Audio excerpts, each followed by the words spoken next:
Today on Coffee with Linal, you're going to meet psychotherapist Michelle Rincon.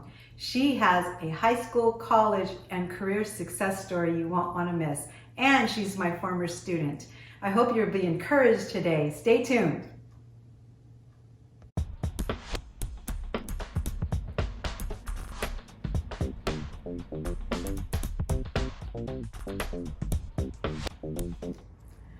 Michelle, thank you so much for being on the channel. How are you? I am well. I'm so happy to be here, and I'm so excited for you, and I can't wait to see how this unfolds. I'm a little nervous, I have to admit. I get a little nervous myself every time. But anyway, who cares? We just have fun. I'm ready. So one of the reasons I wanted to invite Michelle onto the channel is because she has an amazing story, and I want to encourage you all that no matter where you are, there's always hope for good things in your future. And Michelle was one of my students a while back, but not that long ago, right? Oh, what is it now? How many years? 7 years. 7 years ago. And she was in one of my classes. It was called College and Career Readiness, right? And so why don't you take us back there and tell the viewers what you remember about the class. Well, it was by chance that I stumbled upon this class, and I'm so happy that I did. And it caught my eye. I'd never seen anything like it. And I had an idea of what I wanted to do, but I wasn't fully sure, and so I thought, okay, this class may help me get there. Well, it was an elective class, and it was, I won't say it was a pilot, but it wasn't something that the school had had for a very long time. And so it was growing, and the curriculum was multifaceted because I felt strongly that students needed to be prepared not just for college, but for life and for all the things that we face in our job searches and career goals and whatnot. So highlights, do you remember anything that stands out? What was the biggest takeaway? Biggest takeaway, life skills, really, again. Things that you wouldn't learn in just your typical curriculum, we got from this class, and that's why I listened. I really paid attention because this is stuff I need to know. Can you remember anything specific? I do. So the biggest thing I remember is resume building skills. So it wasn't fun during, but oh my goodness, did it save my life afterwards. And many of my friends, boyfriends, even family members, because I had this knowledge that many people didn't or had to uncover on their own and sometimes don't. And so just knowing how to do that and having the confidence to build my own resume and knowing what a master resume is and just always keeping it on hand so that I'm ready to go when time comes to apply. And that has saved me so much time. And in any interview that I've been in, I have received feedback that my resume and my cover letter are one of the strongest that they've received in the applicant pools. Well, that touches my heart. But another thing that we did in that class, if you recall, which is a big part of the class, is preparing for a school-wide college and career day. It was huge. It was a lot of work. We spent months preparing for it. And take us back to that time and tell the viewers maybe what was involved in that was serving the whole school. Career Day was a fun time. So it was really exciting to plan with the class and Ms. Harada just what it would look like, how we would get students engaged and excited for this day, because we were excited because we were on the back end and we knew all the work that was being put into it. I do remember that you successfully recruited me to do the assembly. So I did speak in front of the school. I had a mic and I had my power suit on, and that was my first real exposure to public speaking, which has a lot to do with where I'm at now, which I'm sure we'll get at. But just a wonderful opportunity to really get involved and to also just be exposed to how programming works. And so one of the greatest takeaways, in addition to everything else I took away, was just the power of networking. It's something you hear time and time again, and we don't really pay attention to how important it is. And I know that was the reason that I have been as fortunate as I have because of the connections that I've built. This is a great example of one. But even speaking towards my current position in private practice under supervision was through networking. By building relationships with my teachers and my professors, they remember you. Mm-hmm. And if you are active in class and you ask questions and you keep in contact, they will keep you in mind. They do want to help you.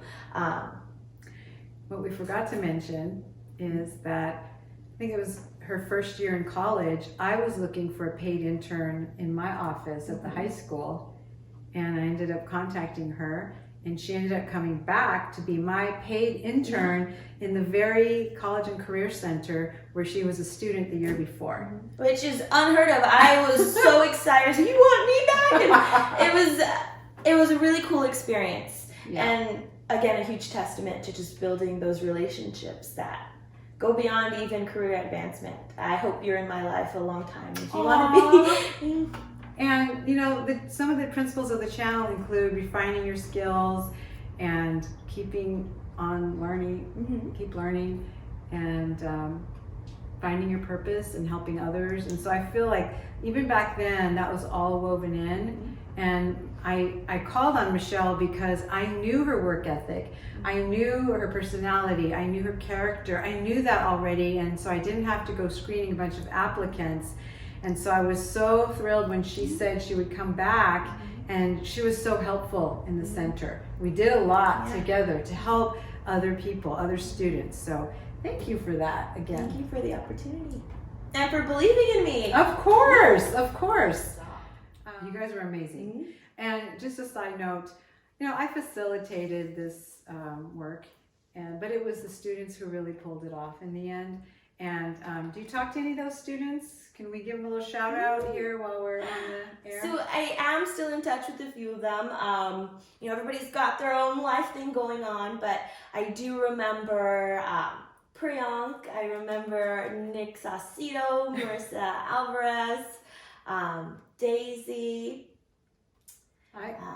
I am still in touch with some of those folks, but I do remember right after you graduated, I took you guys on a little field trip to the Magic Castle in Hollywood. Do you remember that? I do remember that. I have the photo.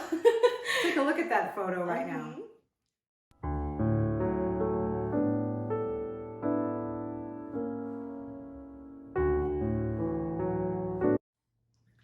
Memories. Oh, you guys look so young. And I remember you had to dress up. Guys had to wear the ties. Nick, Priyank, you look so formal. I love that. I actually still have that dress. Don't worry if I fit in it. Awesome. We need to have a reunion, you guys. Let's get together. Come on the channel. That would be so much fun. That would be really fun. Anyway, let's continue. So that was high school. Then you graduated very successfully. And tell the viewers where you ended up next. So I went to Loyola Marymount University. By the way, that's my alma mater for undergrad as well. Go Lions. Go Lions! We're a Lion tribe. So it's a private Jesuit university in Westchester. California. Westchester, California, yes. I went straight out of high school, so I started that next fall. And I went in as undecided, even though I did. We did so many career interest surveys in the class. And I think you always had kind of a leaning towards psychology, counseling. Psychology, sociology, but you also did hone in on the fact that we had some time and that we could get our general ed courses out of the way. And so I felt comfort in that, and so I knew I had some time to figure it out. And so while I was taking college level courses, that maybe I would sway, if I could be swayed. Okay. And I wasn't swayed. When did you actually declare? Right before the end of the first year. Oh, okay. And you were a psychology major? Psychology major through and through. And so at that point, obviously the world opens up for you and you get to choose different psychology courses. So from abnormal psych, of course you have your general psych, you have techniques, theories, you have helping skills. And I just fell in love. It was because it interested me. It didn't feel like work, and it didn't feel so hard to focus. That's one of the principles. Do what you love. And I have said this with other guests, that when you really find something you love, it doesn't feel like work, you know. And so I'm glad that you found your passion there. Let's back up a little bit, because I think you shared with me that when you first got to LMU, you had work study and you got to look through different job descriptions. Where did you end up and why? So I was fortunate enough to be allotted work study, and so before starting the school semester, I was of course looking for a job so that I could collect my work study scholarship. And they have forums for students where they post jobs on campus. And as I was looking, I was applying for whatever fit, but there was just one specific position that I thought this would be the most perfect fit. I hope I get a call back. And it was with the Office of Career and Professional Development on campus. And what they do is similar to what you do, just on a larger scale. And I thought, this is it. I'm fresh out of it. I'm the perfect fit. And they did call me back. I got an interview, and they are actually one of the ones who has said that my resume did stand out.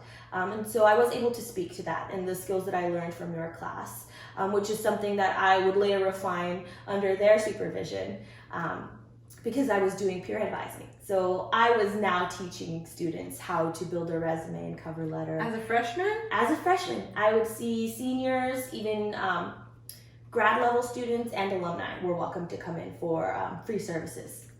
What about interview skills? Did you help with that too? Yes, we would do mock interviews, and we actually had an interview room. And so we would obviously prepare beforehand, and then we would schedule a day, and they would have to come dressed in their formal attire, which you also taught us.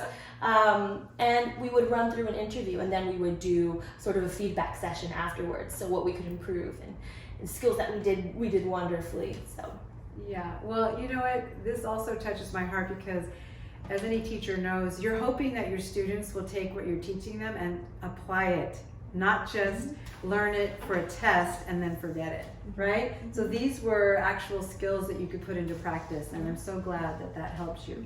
So let's fast forward a little bit. I think you stayed all 4 years with that one job in work study? So I actually did undergrad in 3. So the full 3 years I stayed with work. She did her undergrad in 3 people. 3 years. Well, after I had more solidified what I wanted to do, I had a good sense that I'd be in school for a long time. So if I could shave a year off, I was going to do it. So a lot of overloading units and summer classes, but I did it. But in those 3 years, I did stay with career and professional development. Okay. And throughout my time there, I did move up because I had been a veteran at that point, and so I was training other peer advisors, and then I assumed a student director position for their office. Oh my goodness. And those of you out there may not know this, that I was still working in my college and career advisor capacity at the local high school, and I actually was invited by Michelle to come and participate in one of their career expos, or to walk around or network with people that might be wanting to offer internships to our high school students. So it was so cool to go back, and you were now sort of in charge of something that I was attending. So good job. Yeah. It was just a larger scale career day. Yeah. I was prepped. I was ready for it. Awesome. All right. So you graduated with your psychology bachelor's degree in 3 years, and then what happened next? And then I started my master's, and I stayed at LMU because I was familiar with the campus, the faculty I loved the community, I loved the location, and they had a really awesome counseling program. And so I applied, and I got in. Yay! And so that was a 3-year program as well. So, and I did that in 3 years. I didn't speed that up. There was no way to get around that. But it was a master's in counseling and mental health counseling. With eligibility for licensure. So there's different tracks, and that I had to go in knowing for certain I wanted. So that was sort of a leap of faith, right? And that was where I was supposed to be.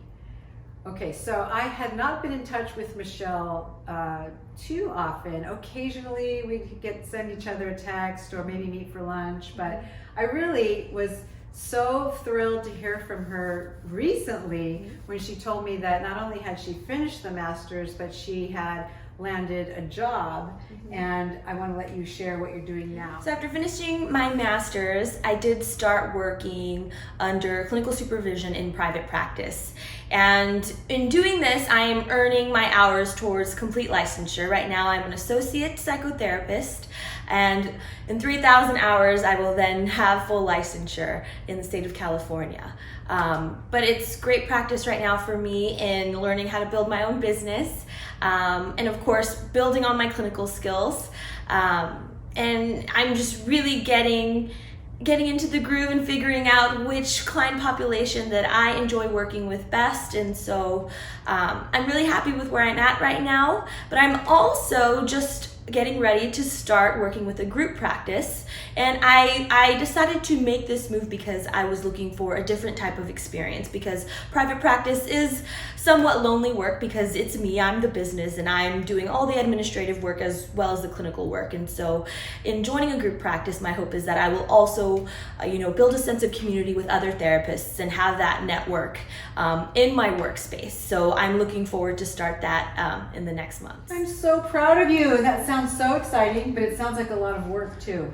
But you're kind of a go-getter, to be honest.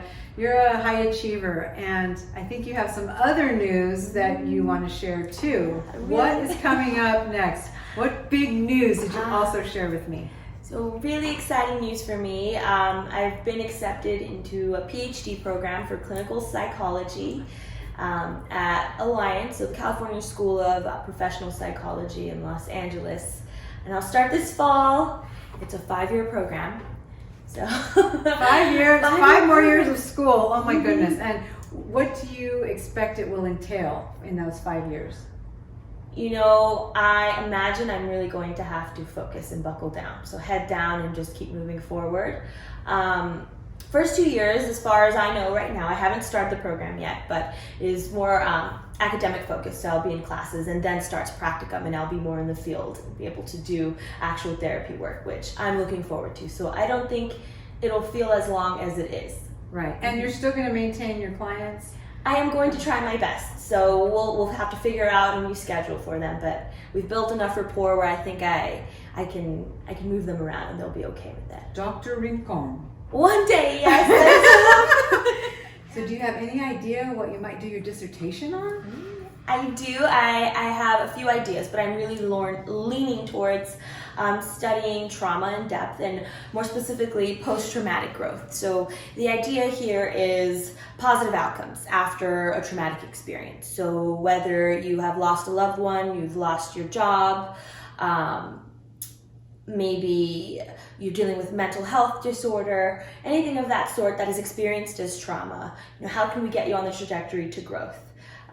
So I'm really excited to have. Exciting, yeah. Ooh, I can't wait.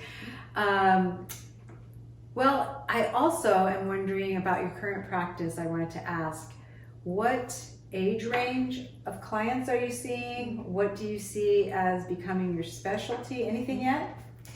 So again, I'm learning as I go.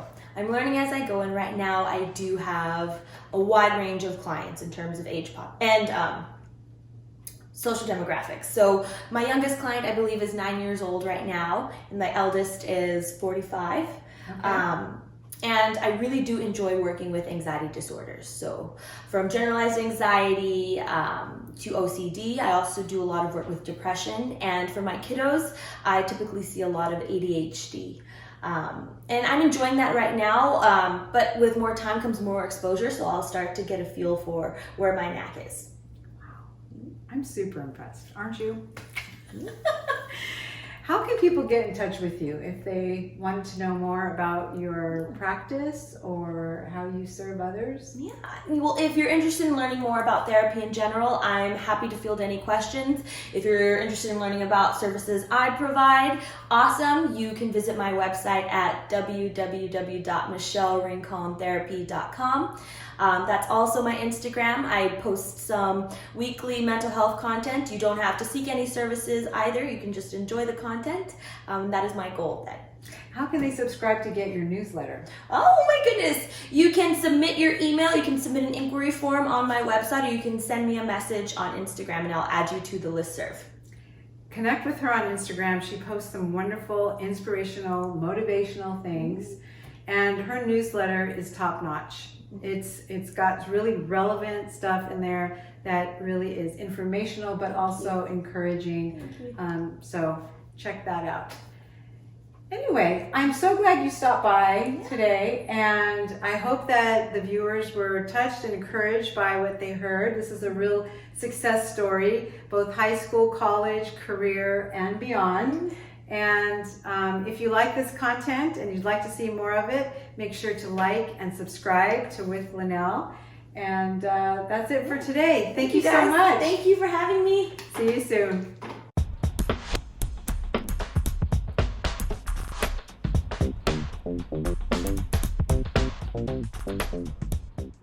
We believe in you. Everybody needs somebody to believe in you. Oh, that's a different song. I'm ready. That photo right now. Anyway, and final thoughts, if you've watched this far, is that this young, beautiful, talented, smart young woman is available.